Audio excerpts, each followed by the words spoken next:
Are you free? Or you just don't care?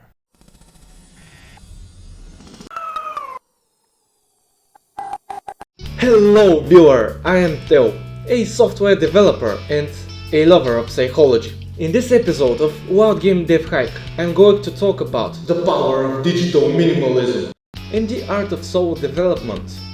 And later on we'll introduce you to the newest alpha version of Hram World. When a project requires creating something from nothing, it is most commonly that huge amount of time and perseverance would be needed. Planning and implementation are certainly going to be troubled by different obstacles, especially if the field of work is not well known or is experimental. In this case, the team must have a particular concern of motivation, as this would be the main source of productivity. But what if a team consists of only one person?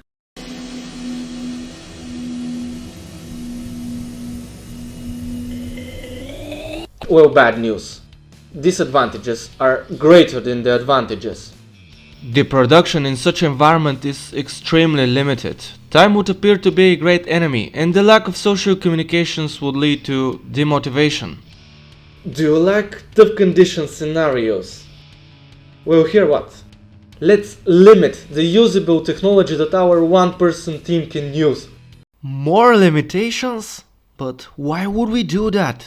Wouldn't this be too restrictive? Restrictive is not the right word. Technology makes it possible for people to gain control over everything, except over technology. After I left the idea of using a game development software like Unreal Engine or Unity, I've realized that I'm setting off on a tough hike.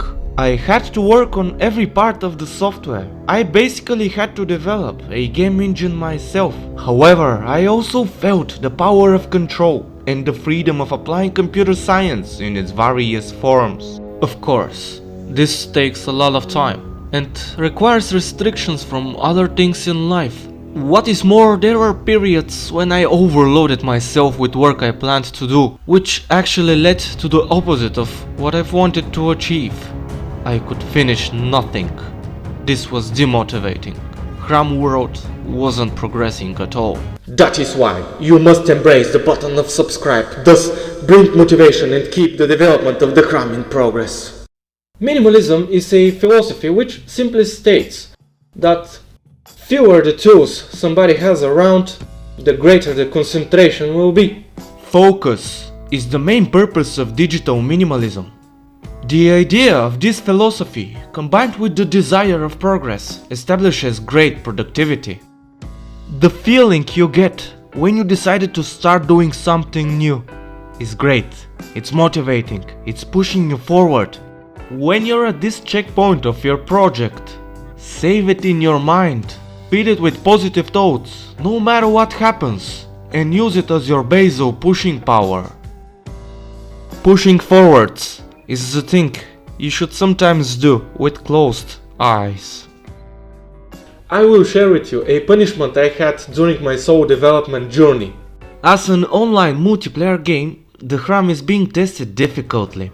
A bug is sometimes hidden in a 2 or 3 player situations where different events are happening simultaneously.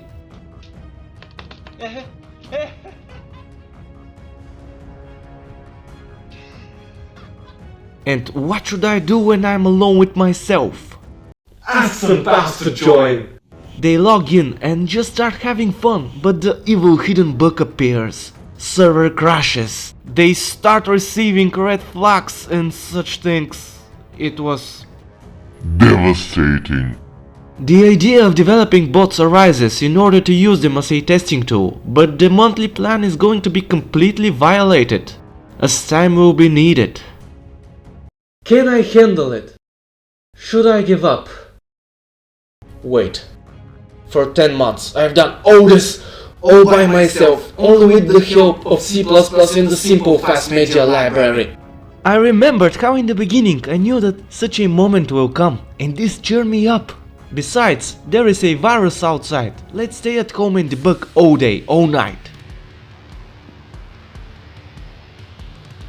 And then it's me at 3 o'clock in the morning holding the keyboards of 2 laptops, pressing buttons at the same time like a crazy bug fighter. And the bug was fixed.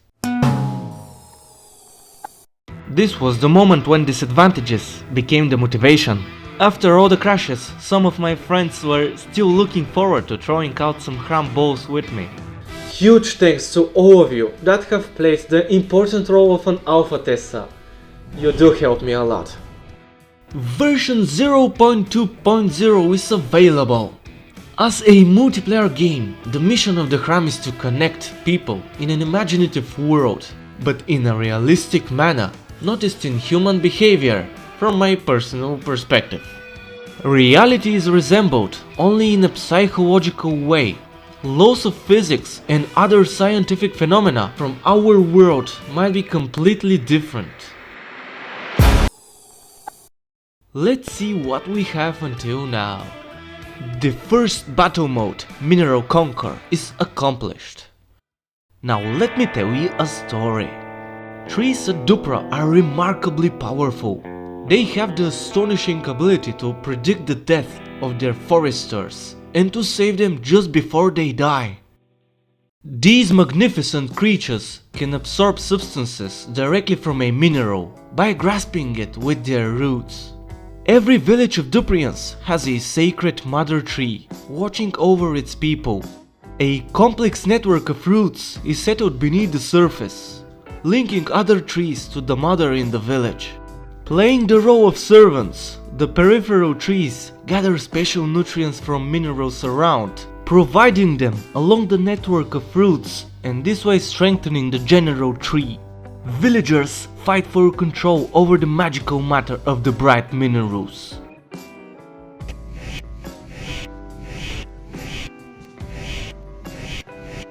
The first team to destroy the tree roots of the enemy team conquers the opposing mineral and wins the battle. More about the planet of Dupra and the mighty trees will come out on this channel very soon. Mechanics. The mechanics are extremely important for a multiplayer game which has the goal to test and improve different human reactions. Movement is based on 8 directions achieved by using, well, WASD buttons. The main idea about the mechanics, which I'm following persistently, is to achieve randomness without implementing random functions and values. How I achieve this? Well, let me explain. Simply said, I'm using the unpredictable decisions of the personality playing the game. In the beginning of the development of Hram World, I have noticed that the different players cast their abilities in different moments, according to the distance between them and their enemy. Even though the player was familiarized with the maximum distance of the projectile, the point of time when the ability was activated varied according to the different situations and players. That is why I established a damage algorithm based on the distance from which the hitter lands their Hrambo on the enemy. So basically, the smaller the distance between the thrower and the hit, the bigger the damage is going to be. New map was added, bringing a little bit darker sense, symbolizing the medieval times in which the atmosphere of the game is based on. Currently, there are 2 teams with the same abilities, but with some differences. One is the team of Tranquility, or the Defenders, who have bigger range but less energy and speed. And the other is the team of Inspiration, or the Attackers, who have less range but more energy and have faster movement. You can see how the attackers leave their bow when casting, while the defenders are generating their energy by keeping it on their body. Casting abilities while moving, I love it. What do you think? Oh yeah, and the jump is the same for both teams. The character running animation was improved a little bit. Well, I wouldn't say that I'm a graphics designer, but I have some hand drawing skills. A new casting animation was also added, symbolizing the nature of the Hrambo. A cluster of body and mind energy generated by hands and mindful energy gush rushing from the user's head.